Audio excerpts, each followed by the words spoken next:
holding tight through the pain. Family. Yes. Family. Yes. On the end, ILY, capitalized. Yes. When I interviewed Yhanna's family on Monday, they didn't know who the shooter was. They prayed for justice and that the shooter's identity would be revealed, not knowing a suspected shooter was in the room with them. When they saw who they believed were their rivals, they opened fire, missing all the intended targets. They just ripped my very soul out of my chest. I had my first dance. I can't watch my baby girl graduate. But you get to walk around free.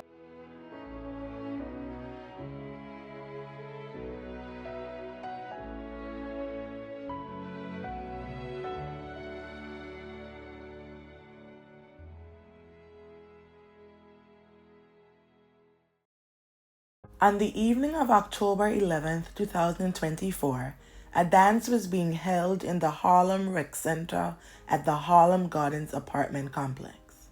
What should have been a festive gathering took a devastating turn when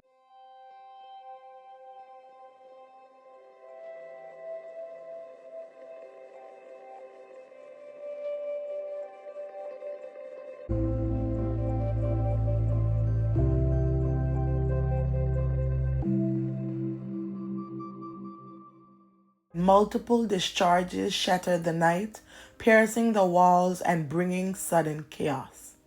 Among attendees, 16-year-old Yhanna Johnson was struck by a stray.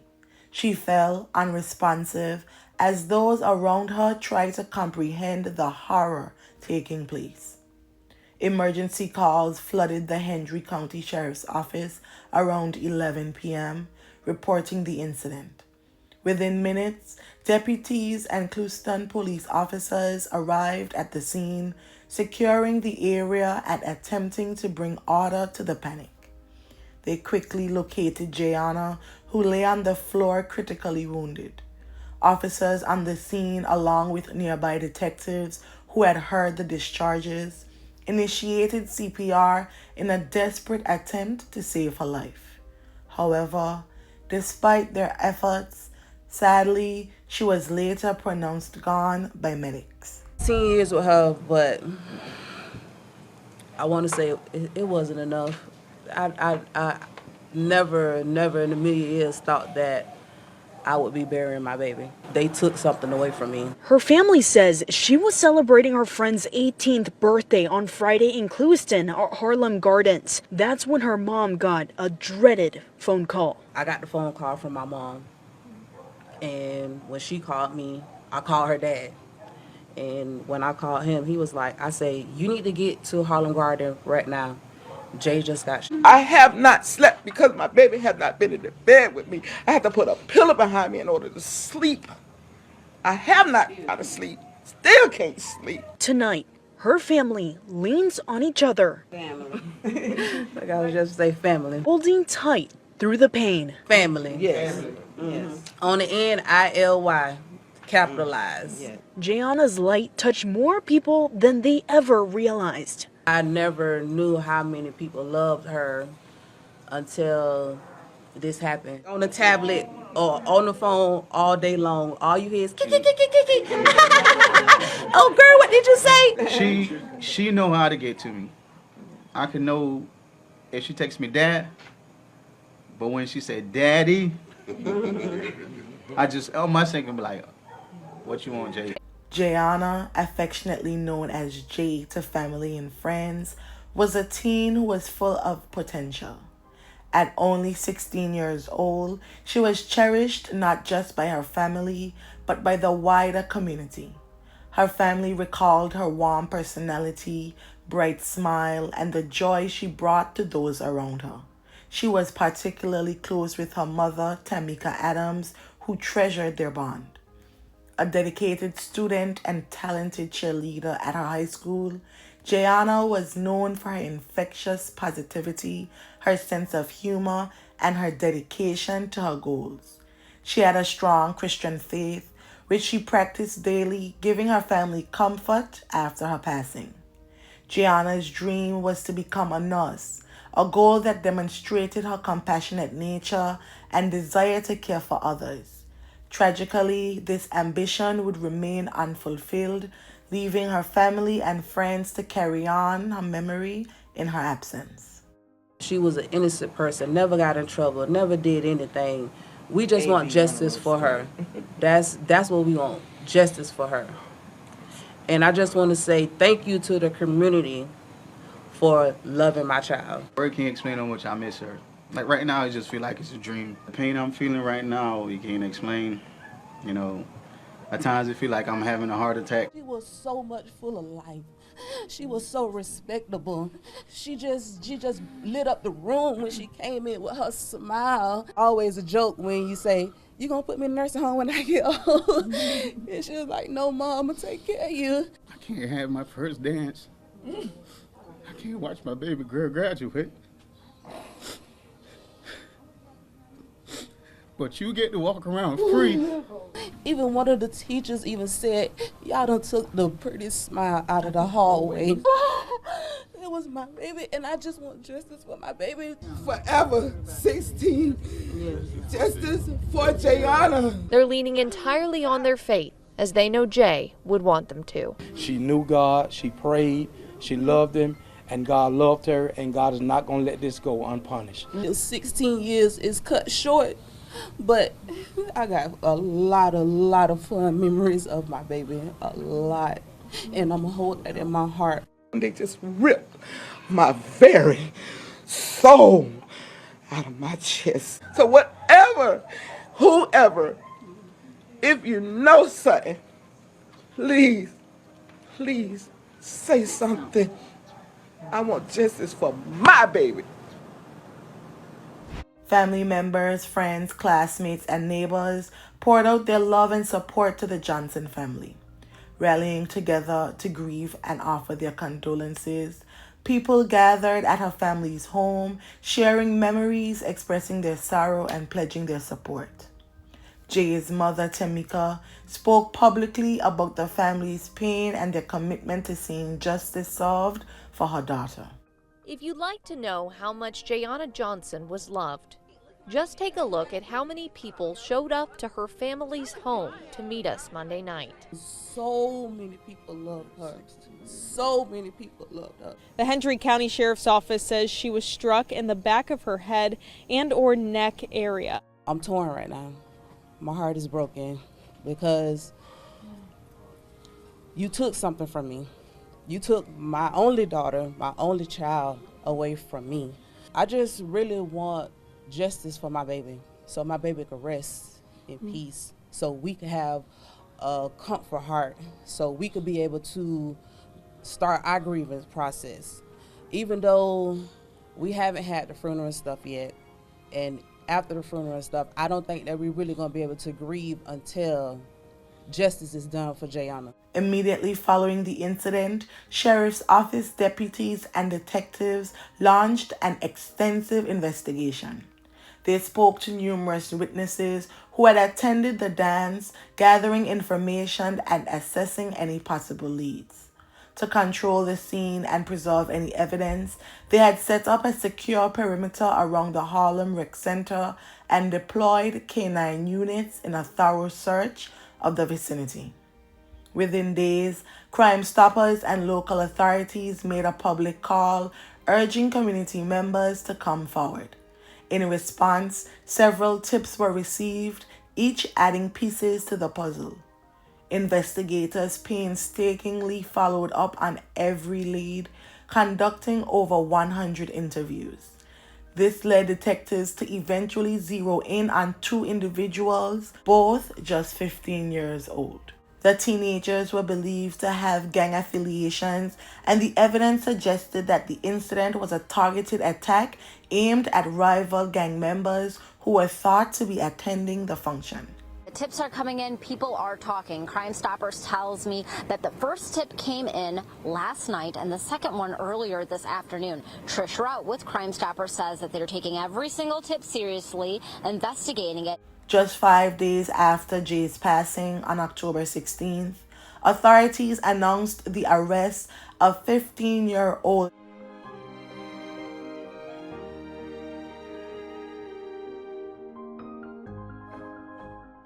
Jayden Lawson, and 15-year-old Roosevelt Adderly III.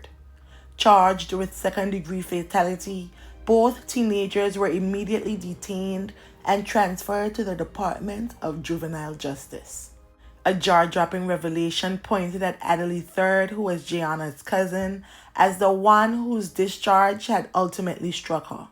The 15-year-old had engaged in notable activity on social media following his cousin's passing, even commenting expressions of love under one of her photos and posting a tribute featuring her image. Compounding heartbreak even further, he had stood with the family as they spoke with the media just days earlier.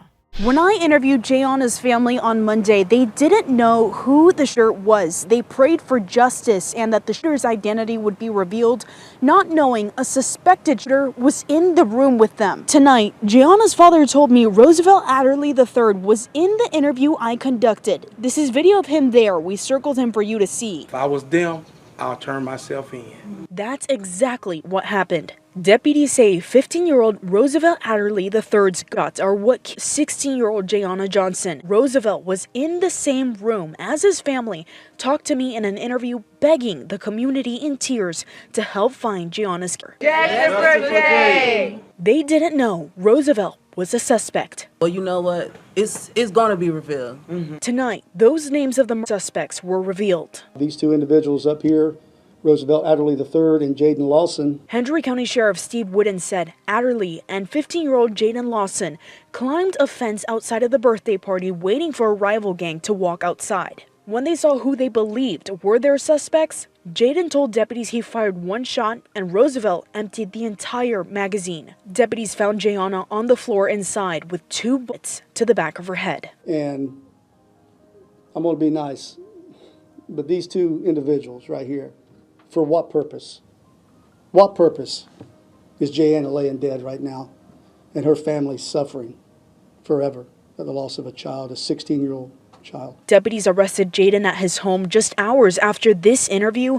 Roosevelt turned himself in the following morning. Authorities shared that the two suspects had premeditated the attack, climbing a fence and positioning themselves outside the dance venue in anticipation of rival gang members who they believed would be exiting the building.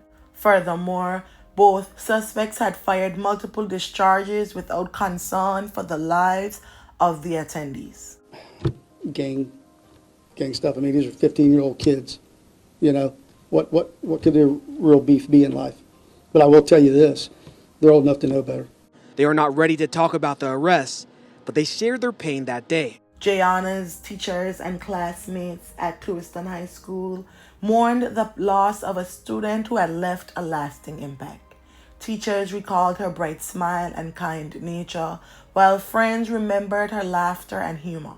Her fellow cheerleaders on the high school team held a special homecoming tribute, with her cheerleading teammates paying their respects by leaving her spot empty but adorned with her photo and flowers. Her best friend and her cousin, among others, struggled to accept the reality of her passing, but found comfort in honoring her memory.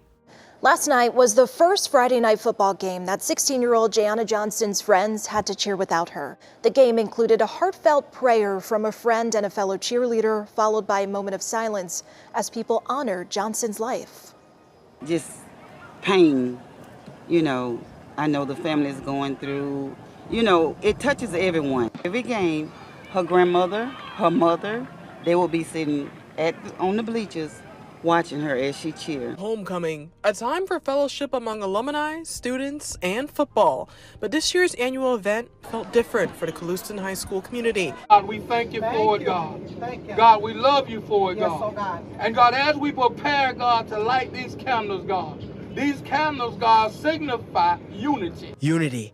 That was the message tonight to honor Yhanna. She went to Clewiston High School and loved cheerleading. Her teammates held back chairs while they performed her favorite chair routine. G-O, let's go! G-O, let's go! The vigil ended with everyone putting their candles and phone light up in the air as this community tries their best to move forward. An angel! An angel! Forever 16. Forever 16. She's such a good person, and all around just good student athlete. You know, never had an issue with her in school. She loved cheer, and most importantly, she just loved people.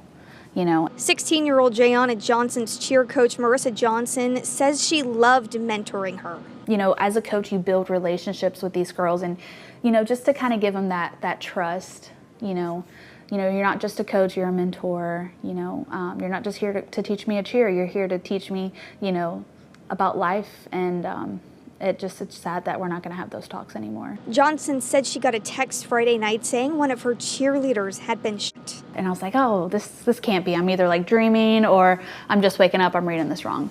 But unfortunately, as time progressed, they confirmed it, that it was one of my cheerleaders. We were actually supposed to have a football game that night, an away football game that night. So obviously you play all these scenarios of how, you know, it could have played out differently. The whole team deeply hurt. So it's going to be a healing process for us. Johnson says the team will move forward as best as they can by honoring her. I think the girls know that it's time to do this, to step up, and no more complaining.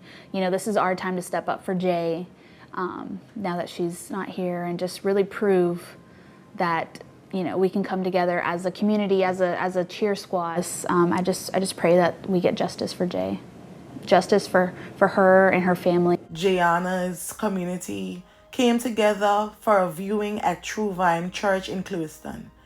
This gathering allowed those close to her to pay their respects, share memories, and provide comfort to one another in an intimate setting. A reality that's been hard to accept for Johnson's best friend, Emily Victoria Walker, and her cousin, Tamaya Collins. I can't believe it. I don't believe it. I've been feeling a lot of mixed emotions. Some days are better than others. Nights are very hard. Days are pretty okay. Several days after her death, close friends and family said their goodbyes during a viewing service for Johnson, while also reminiscing about the positive impact she made on those around her. She was really like the light of our world, you know? Like, if you were going through something and if you knew Jay or had Jay in your life, life wasn't that bad. Jay was our bundle of sunshine. She's always laughing, giggling. She's the goofiest girl out of our friend group. Anytime that she's in a room, it just lights up. She was our angel with an attitude. Johnson had that same force on the sidelines as a cheerleader for Clewiston High. She was a very fierce cheerleader. Like, her voice stood out amongst us all. So, like, if Jay was saying the words, you knew she was saying the words. We're wearing these shirts to the game. Where she stands at the games, we have a portrait of her, as well as flowers. At school, every morning, we take a moment of silence for her. And by the end of this, I want everyone to know her name. Yeah. Like, this isn't where it stops. I feel honored to be able to honor her and take her through life with us. Even though she's not here physically, we know that she's here spiritually and in our hearts. The official funeral service took place the following day on October 28th at New Harvest Church. Many attendees wore her favorite colors, teal and purple, while others wore white in her memory. During the service, there were tears, speeches, and praise from Johnson's friends and family. During one of the speeches, two of her cousins said that she was more than just a relative. Can I just tell you that I feel like Rhea and I are the luckiest girls in the world. We found everything in one cousin. Our best friend, our diary, and many times our voice. Jay and I were no JT and Carisha. We were the big three. Jay, you were definitely one of a kind. Going forward, you will always be that favorite cousin of mine. While here on earth for the rest of our days, we'll celebrate you in every way. I will be following the outcome of this case. It is sad overall, and I am praying for all those involved. May the family and friends of Yhanna Johnson find solace in the happy memories, and may her soul rest in perpetual peace. Thank you.